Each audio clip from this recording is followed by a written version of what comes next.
Thank you, John. That was extremely warm, and I'm truly humbled to accept this award, and I appreciate the Hope Funds. I have 2 minutes to express the excitement of the last 20 years of my work and my research. And I will take full advantage of it. Because, as John said, I've been totally committed to this concept that we hear all the time about personalized medicine.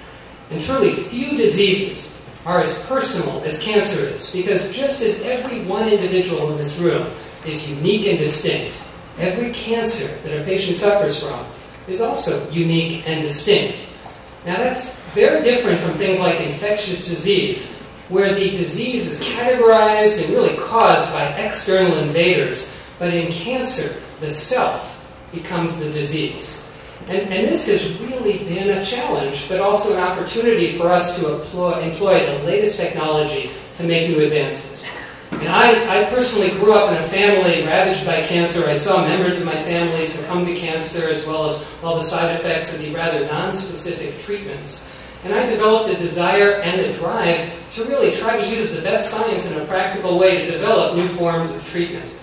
I became, fortunately, a doctor at a time when there was a turning point in the biopharmaceutical and technological industries that support the clinical practice of medicine and the mechanisms of cancer, from giants in the field like Jim Darnell and Bob Weinberg and Phil Sharp and others who are absolute extraordinary individuals.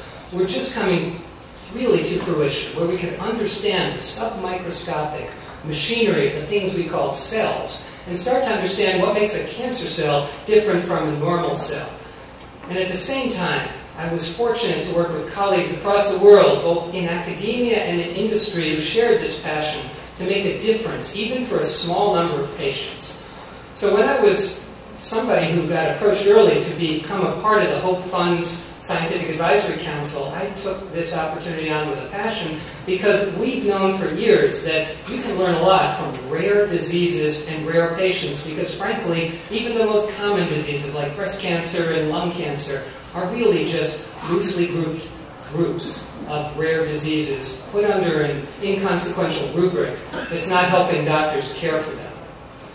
So the successes of targeted therapies that John told you about, like Gleevec, like Sutent, have given our field one very important thing, and that is also, happily, called hope. And the hope that has come from this work is that really it is possible to control and eventually to beat cancer, much as it was possible to beat the scourge of infectious diseases that plagued people before the 20th century. And we take for granted now the success against infectious disease that our parents and our grandparents were troubled by, that we don't have to be troubled by. And we hope that the future, based on the work of many of the PhD postdocs that the Hope Fund supports, will make a difference for patients in the future. So with that, I'd really like to humbly accept this, really not just as an individual, but on behalf of a team. No one person can do all the research and development that it takes to take a concept and a drug from concept and science all the way through to commercial realization into patients. And that really takes a lot of us. And I would say that my team has been also deeply supported by one woman, which is my wife, and a couple of kids, my kids, who gave me the stability and the support to really devote an unfair percentage of my life to my work in a way that has really allowed me to do all the things I love to do and to contribute in the ways that I feel very honored to be honored by all of you tonight. Thank you for your